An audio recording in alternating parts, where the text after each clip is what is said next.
He querido hacer pública esta carta enviada al cuerpo gobernante de los Testigos de Jehová. Animo a todos aquellos que tengan queja de su hipocresía también lo hagan. Está muy bien hacer vídeos para YouTube, pero es más importante enviarles cartas denunciando su mala praxis. Recordemos que cuando a ellos les interesa, también animan a los hermanos a que escriban cartas a gobernantes para que devuelvan propiedades confiscadas. Es el caso de Rusia. A los miembros del cuerpo gobernante. Soy un hermano que lleva décadas en la organización. Siempre salía al servicio del campo con un buen ánimo y ganas de hablar de la Biblia, a pesar de la apatía de la gente. Pero ya no es el caso. Ahora salgo muy poco, y cuando salgo, lo hago con cierto temor y acomplejado. Temor a que alguien me recrimine que somos una organización que ampara a los pederastas. Esto es debido, como muy bien sabrán ustedes, por el escándalo mundial sobre encubrimientos de abusos sexuales dentro de las congregaciones. Un hecho repugnante desde cualquier punto de vista. En el 2012 ordenaron que todas las cartas con instrucciones sobre este delito deben ser retiradas del archivo permanente de cartas sobre procedimientos y destruirlas. Nadie debe conservar originales o copias de ninguna de dichas cartas. Sin duda, ustedes dieron estas instrucciones para no dejar huella de su bochornosa política de encubrir los casos de abusos a menores. No suficiente con esto, dieron instrucciones a miembros en cargos como superintendentes de circuito y de distrito para acallar a las víctimas bajo amenaza de expulsarlos de las congregaciones.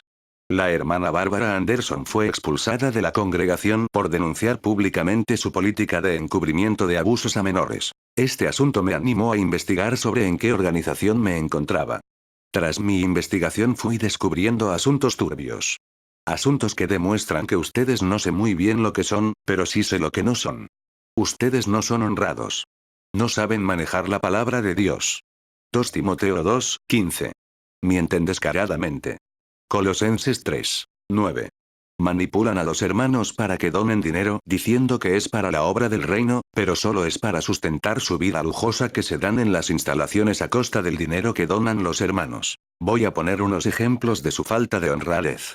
La ONU. Por décadas ustedes estuvieron diciendo que la ONU es una organización al servicio de Satanás. Ustedes incansablemente la llaman la bestia salvaje de color escarlata. Decían en sus publicaciones Babilonia la Grande y sus ramerías con la bestia. Por supuesto refiriéndose a las iglesias cristianas. Entonces yo me pregunto, ¿qué hacían ustedes afiliados en la ONU desde el año 1991?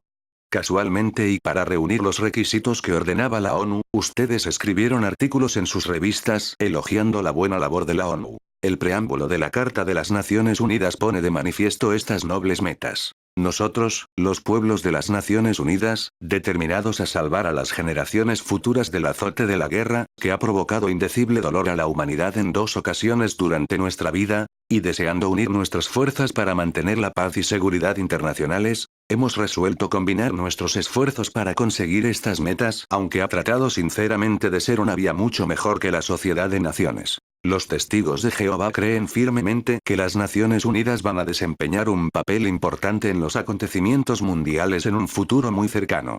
No hay duda de que estos cambios serán muy interesantes, y los resultados causarán un impacto duradero en nuestra vida. Despertad. 8 de septiembre de 1991, página 10.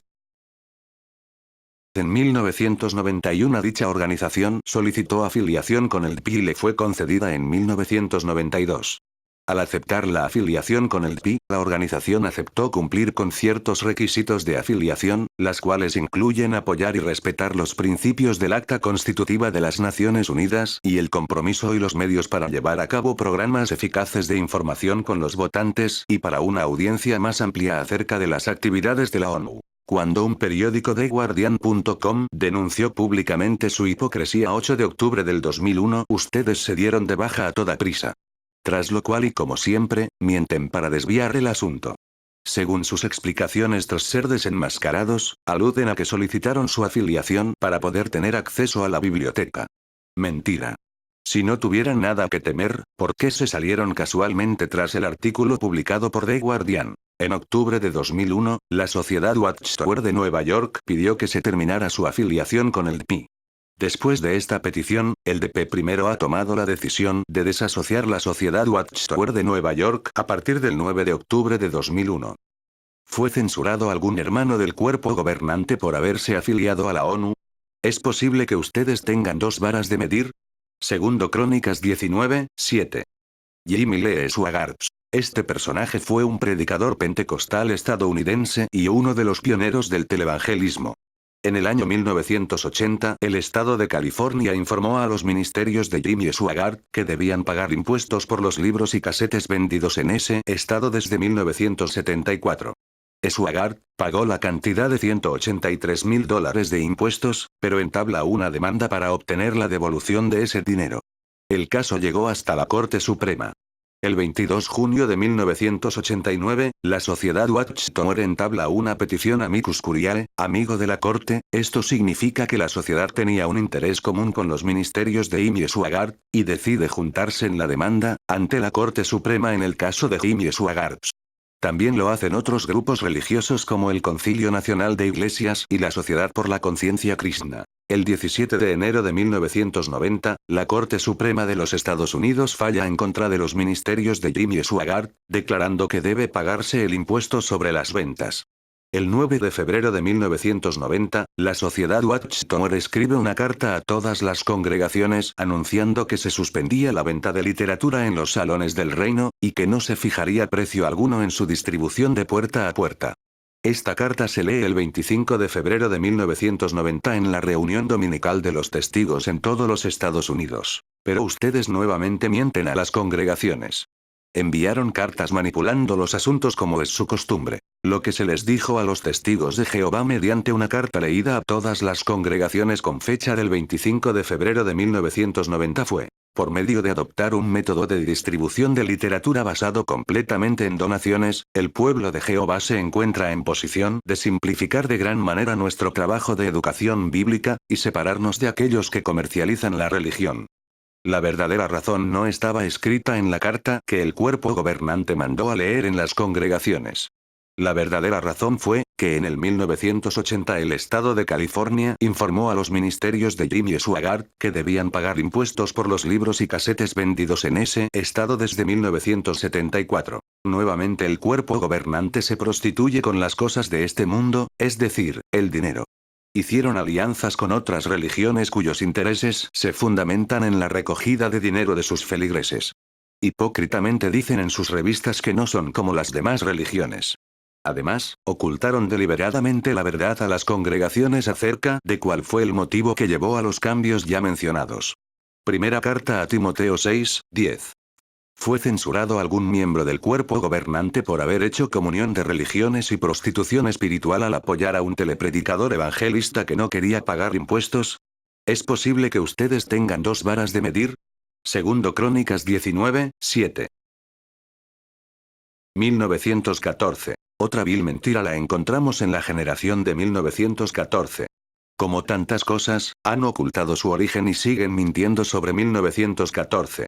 Tras mi investigación, descubrí que la fecha de 1914 salió de la Gran Pirámide. El segundo presidente de la Watchtower, Charles Taze Russell, asimiló ciertas doctrinas místicas de la época donde se creía que la Gran Pirámide contenía información procedente de Dios y, que tras mediciones de no sé cuál galería le daba la fecha de 1914 era común.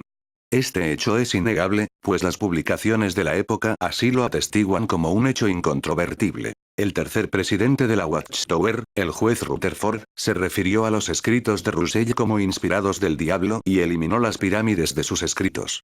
Pero, ¿cómo es posible que 1914 siguiera adelante? En 1920 Rutherford dejaría escrito un libro con título, Millones que ahora viven no morirán jamás. Nuevamente el juez se deja influenciar por creencias de la época y asimila en sus escritos lo que se convertiría en un dogma para la Watchtower.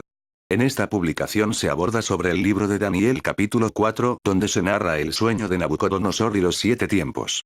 Yo, personalmente me cansé de leerlo y no hay forma de encontrar una segunda aplicación o interpretación como ustedes afirman en sus publicaciones. Además de lo expuesto, también enlazan 1914 con el año 607. Argumentando que esa es la fecha donde el poderoso ejército babilónico, bajo las órdenes del caldeo Nabucodonosor, destruyó la capital de Judá y su templo y obligó a sus ciudadanos a vivir un exilio forzado. Fecha que ningún historiador reconoce. Todos los historiadores concuerdan en que Jerusalén quedó arrasada en 587 a.C. En 1977, un anciano testigo de Jehová de Suecia, llamado Carl Olof Jonsson, envió a la sede mundial del cuerpo gobernante, Brooklyn, una gran cantidad de material investigado por él, sobre la fecha de la destrucción de Jerusalén. La enorme evidencia histórica demostró que la destrucción de Jerusalén tuvo lugar en el año 587 a.C. Ustedes no pudieron rebatir con argumentos la fecha, pero sí amenazaron al hermano exigiendo no hablar de ello con hermanos y que quede como un asunto personal. Desde ese momento el hermano Carl sufrió una presión difamatoria de parte del cuerpo gobernante. Lo sometieron a audiencias judiciales con representantes de la sucursal. Tuvo que dimitir de todos sus cargos y puestos de congregación. No suficiente con esto, se ensañaron con el hermano, calificándolo de rebelde, orgulloso, falso profeta, hereje, blasfemo y endemoniado. Más tarde mandaron una carta al hermano, citándolo con fecha el 4 de mayo de 1982, para hacerle una investigación ante un comité judicial. El hermano no se presentó. Pero ustedes lo expulsaron el 9 de junio de 1982. Fíjense en estas palabras que encontré de una revista hablando del clero y de la Inquisición española. Nadie podía adorar como quisiera ni expresar opiniones contrarias a las del clero. La intolerancia clerical creó un ambiente de temor por toda Europa. La Iglesia estableció la Inquisición para eliminar a los que se atrevían a sostener puntos de vista que difirieran de los suyos. A estos se les consideraba herejes, y se les llevaba ante inquisidores que los torturaban para obtener confesiones. Solía quemarse en la hoguera a las personas a quienes se hallaba culpables. La censura y la Inquisición, usadas para acallar toda protesta contra la teología oficial o la política del Estado, habían paralizado la vida intelectual. ¿Saben ustedes de qué revista salió esta denuncia? De la revista Atalaya, 1 de septiembre de 1989, página 3. ¿A qué grupo religioso se asemejan estos métodos que denunciaba la Atalaya? ¿A quién se parecen los inquisidores por sus prácticas y técnicas de opresión en nuestros días? Dinero. Ustedes se presentan como una organización religiosa. Según dicen desde el cuerpo gobernante, esclavo fiel y discreto, sale alimento espiritual de unos pocos para muchos. Pero la evidencia me dice que somos muchos los que alimentamos a unos pocos. Es decir, ustedes son mantenidos con todo el dinero que sale de las congregaciones de todo el mundo. Dicen que el dinero de las donaciones se dirige a la obra mundial. Pero la evidencia nos aclara que se dirige a construcciones de lujo que disfrutan ustedes. Mientras hermanos de todo el mundo pasan apuros, ustedes se dan una vida de lujo al estilo de los millonarios, con relojes Rolex de miles de dólares, que exhiben en sus vídeos sin pudor, al tiempo que les piden a los hermanos que sigan donando dinero. Disfrutan de las instalaciones levantadas del dinero recogido de las donaciones y donde voluntarios trabajaron gratis en la construcción. Tienen siervos que les hacen la comida, lavan sus ropas y les sirven las mesas. Este modelo, ¿lo sacaron de la Biblia? Los relojes Rolex, ¿se los llevarán al cielo o los donarán en sus testamentos para la obra mundial? No tienen pudor en escribir artículos en sus revistas, poniendo el ejemplo de una niña en la India que recoge monedas de sus ahorros y en vez de comprarse un juguete lo dona para la predicación. ¿Conocen ustedes la situación de los niños en la India? ¿Saben el hambre que sufren los niños en la India? En cambio ustedes están de muy buen ver, exhiben barrigas de calibre prominente. Ponen en sus vídeos a niños que prefieren donar su dinero antes de comprarse un helado. Pero los miembros del cuerpo gobernante salen en vídeos de YouTube gastando cientos de dólares en whisky. ¿Por qué no meten ese dinero en las cajas de contribuciones? ¿Acaso solo los niños deben privarse de caprichos como juguetes y helados, pero ustedes pueden gastarse cientos y miles de dólares en whisky y relojes Rolex? Folleto: donaciones planificadas para favorecer el servicio del reino en todo el mundo. Ustedes en este folleto sacan a relucir cuáles son sus verdaderas intenciones. Una vez más, sin pudor, son capaces de pedir a los hermanos que donen dinero, testamentos, bonos, acciones, propiedades, colecciones de sellos, de monedas, bienes raíces, fideicomisos, etc. Este folleto, a pesar que trataron de mantenerlo en secreto, solo para entregarlo a hermanas escogidos con cierto perfil, ha salido a la luz y corre por internet para su vergüenza. Ahora sacaron recientemente un vídeo, Jehová ama al que da con alegría, donde nuevamente piden públicamente que los hermanos donen dinero, casas, testamentos y todo lo que tengan. ¿Para qué quieren los testamentos de los hermanos si el fin de este sistema es inminente? ¿O ya no está tan cerca el fin? ¿Este modelo de pedir dinero y testamentos lo sacaron también de la Biblia? ¿No decía la Biblia que era para igualar la situación económica de las congregaciones? Romanos 8:4, mientras que, por su propia iniciativa, nos rogaban con insistencia que les concediéramos el honor de dar con bondad y así participar en las labores de socorro para los santos. Las donaciones eran para socorrer a hermanos necesitados. Nunca para mantener a un cuerpo de siervos que no querían trabajar. Segundo Tesalonicenses 3:10, de hecho, cuando estábamos con ustedes, les dábamos esta orden. Si alguien no quiere trabajar, que tampoco coma. ¿Acaso no dijo nuestro Señor Jesucristo al hombre rico en Marcos 10:21, una cosa te falta? Ve y vende cuanto tienes y da a los pobres, y tendrás tesoro en el cielo. Y ven, sígueme.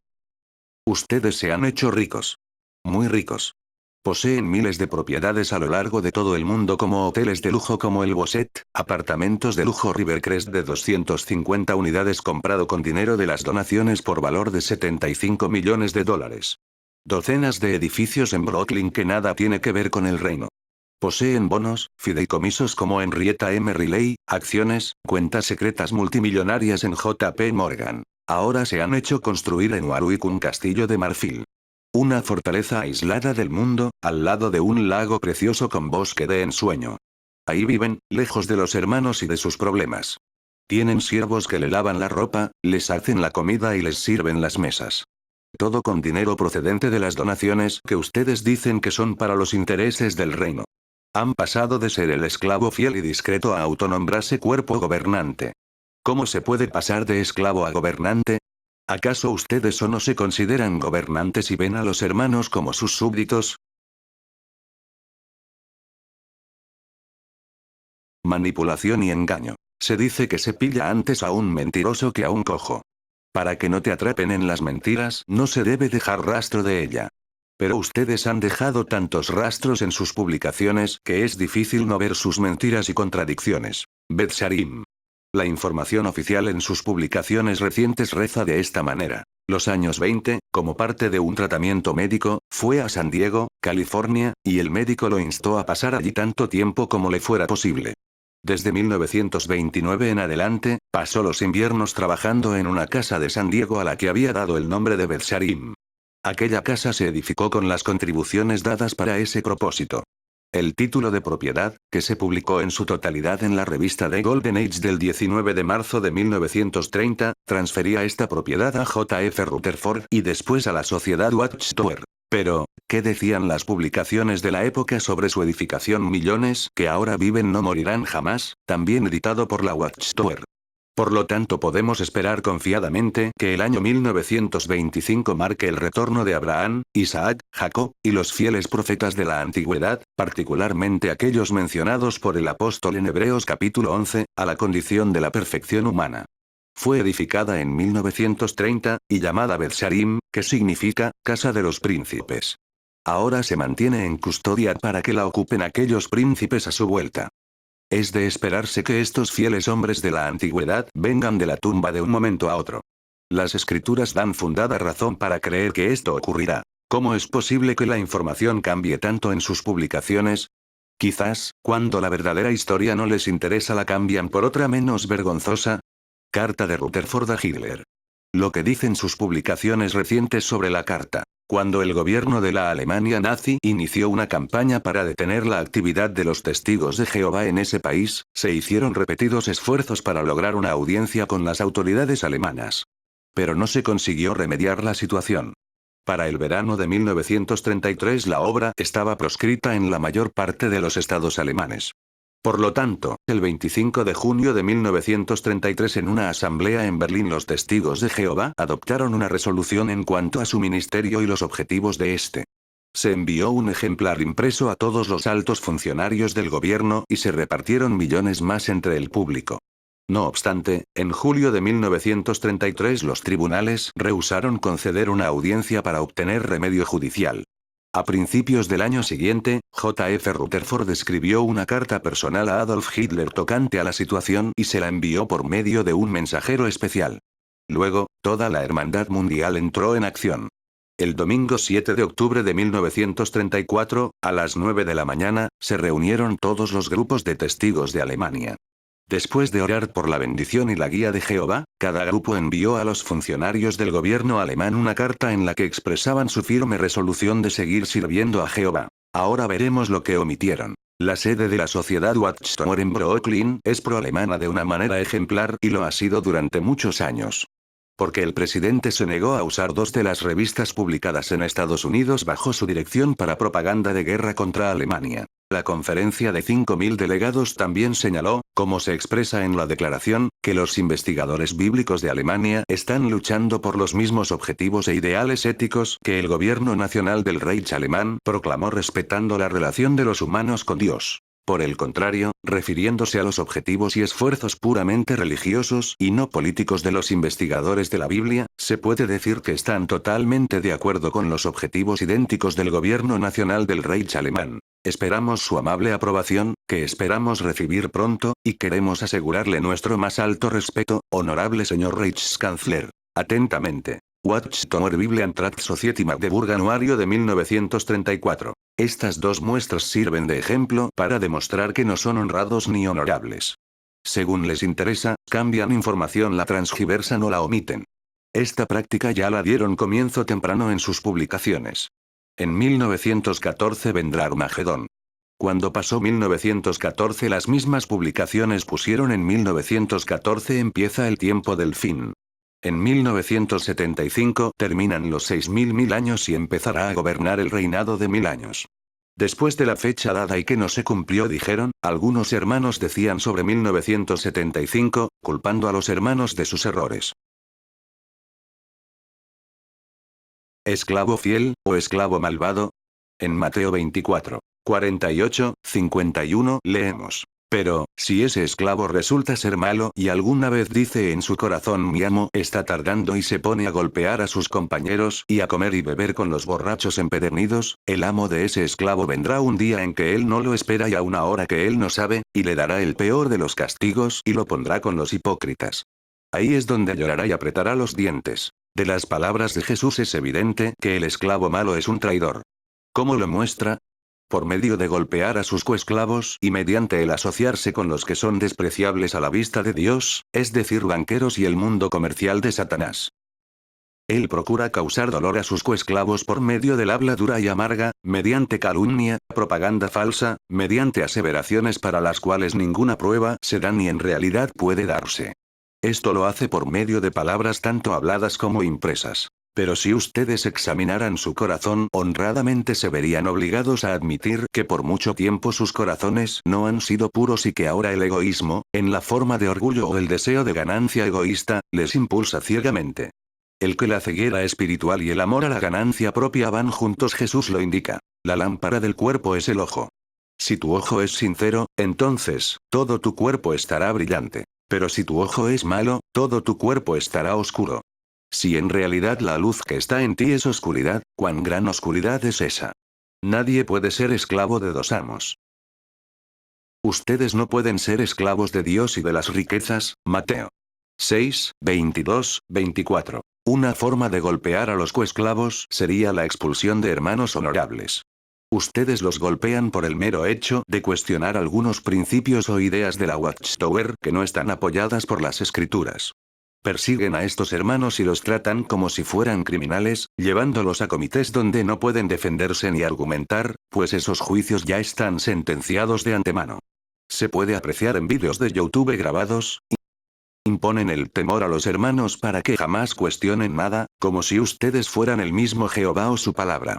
Lo curioso es que ahora dicen el cuerpo gobernante no recibe revelaciones divinas ni es infalible. Por lo tanto, puede equivocarse en temas doctrinales y cuestiones de organización. Ustedes no pueden ser esclavos de Dios y de las riquezas. ¿No encuentran contradictorio la inmensa fortuna que ustedes han acumulado con las palabras de Jesús? ¿Qué necesidad tenían de poseer el hotel de lujo Bossert? Stanley Theater, New Jersey. Casas de lujo en Brooklyn valoradas en millones de dólares. ¿Para qué necesitan los apartamentos de lujo Rivercrest de 250 unidades que compraron por 75 millones de dólares? Poseen cuentas millonarias en el banco más grande del mundo, JP Morgan. Acciones. Bonos. Testamentos. Fideicomisos. Colecciones de sellos, colecciones de monedas. ¿Puede una institución religiosa, de educación, asistencia y caridad invertir en un fondo basado en un paraíso fiscal? Quien tiene la tarea de instruir espiritualmente, ¿puede ser el beneficiario de las acciones de compañías que venden armas? El que asimismo se llama esclavo fiel y discreto que quería dar alimento espiritual se ha prostituido por dinero. Pobreza espiritual. Ustedes dicen ahora que Jesucristo nunca dijo que el alimento espiritual debía ser perfecto. Esto pueden jurarlo. Se puede observar como jóvenes de 20 años, nacidos en la organización, bautizados, no saben ni un texto de la Biblia. Llevan dobles vidas. ¿Por qué hacen esto? Es debido a la precariedad espiritual que ustedes transmiten en sus publicaciones y reuniones. Por otra parte, los padres, también desnutridos, se matan en las reuniones para recibir privilegios, comentando y dando un discurso dentro y otro fuera de la reunión. ¿Por qué ocurre esto? Es por su política de adoración de fachada. Su política no permite que los hermanos progresen en la palabra y profundicen en ella, se limitan a repetir como loros lo que ustedes ya les han dicho que deben decir. Han puesto el modelo de la competición entre los hermanos. Si un hermano pasa el micro, si es lector, si tiene asignaciones especiales como alguna responsabilidad, etcétera, etcétera, estará bien mirado. De lo contrario será un hermano inmaduro no digno de confianza. Por lo tanto hay que marginarlo. Así los hermanos se disfrazan de espirituales en las reuniones, diciendo amén a todo para no quedarse sin privilegios. Falsos profetas. Mateo 24, 23, entonces, si alguien les dice miren, el Cristo está aquí. O está allá. No lo crean. Porque se presentarán falsos cristos y falsos profetas, y harán grandes milagros y cosas impresionantes para engañar de ser posible, hasta a los escogidos. Miren que los he avisado de antemano. Por eso, si les dicen miren, está en el desierto. No vayan. Si les dicen miren, está en las habitaciones de la casa. No lo crean. Porque, así como el relámpago sale del este y resplandece hasta el oeste, así será la presencia del Hijo del Hombre. Los únicos que han estado profetizando falsamente que Jesucristo estuvo entronizado en el cielo en 1914 han sido los testigos de Jehová. Por supuesto, engañados por el cuerpo gobernante desde el principio de la sociedad Watchtower. En el año 1874 se dijo que Jesucristo fue entronizado en el cielo. Watchtower. Después se cambió a 1914. Watchtower. En el año 1919 Jesucristo nombró a la Watchtower como el vocero de Dios en la tierra. Fue nombrado el esclavo fiel y discreto. Watchtower. Ahora en el 2013 dicen que el esclavo fiel y discreto será nombrado en el futuro. Justo antes de Armagedón. Watchtower. El Armagedón vendrá en 1914. Después de la fecha fallida, 1914 es el comienzo del fin. Watchtower. Armagedón vendrá en 1925 y resucitarán los santos. Watchtower. En 1975 terminan los 6000 años de creación y empieza el gobierno de 1000 años. Watchtower. Ahora en sus publicaciones dicen que algunos hermanos en su ímpetu dijeron que en 1975. Mateo 7, 22, en ese día, muchos me dirán, Señor, Señor, ¿acaso no profetizamos en tu nombre y en tu nombre expulsamos demonios y en tu nombre hicimos muchas obras poderosas? Jeremías 14, 14, Jehová entonces me dijo, los profetas están profetizando mentiras en mi nombre. Yo no los he enviado, ni les he ordenado ni dicho nada. Lo que les están profetizando es una visión falsa y una predicción inútil y las mentiras de su propio corazón. Venta de salones. Desde un tiempo ustedes han empezado a vender los salones del reino. Fueron muy astutos al poner las salas a su nombre. Es cierto que legalmente son suyos. Pero saben perfectamente que los salones los compraron los hermanos locales con su dinero y su esfuerzo, ya que, con sus propias manos los edificaron, y con nuestro dinero se pagó, incluso pagando el 6% de intereses que ustedes se beneficiaron. Ahora muchos hermanos dependen de transporte para poder asistir a las reuniones a varios kilómetros. Esto acarrea gasto y tiempo innecesario. Saben cabalmente que robaron esos salones a los hermanos que ya habían pagado la sala, la remodelaron, la mantuvieron con sus manos y dinero y ahora se ven sin nada. Nos dicen que es para ahorrar, pero ustedes no dejan de edificar y comprar complejos de apartamentos de lujo en los alrededores donde viven. Hace tiempo dejé de donar dinero y no pienso meter ni un céntimo más para que se lo lleven ustedes. Me despido con cariño fraternal. Firmaré anónimamente como hacen ustedes, vuestros hermanos. Testigos cristianos de Jehová.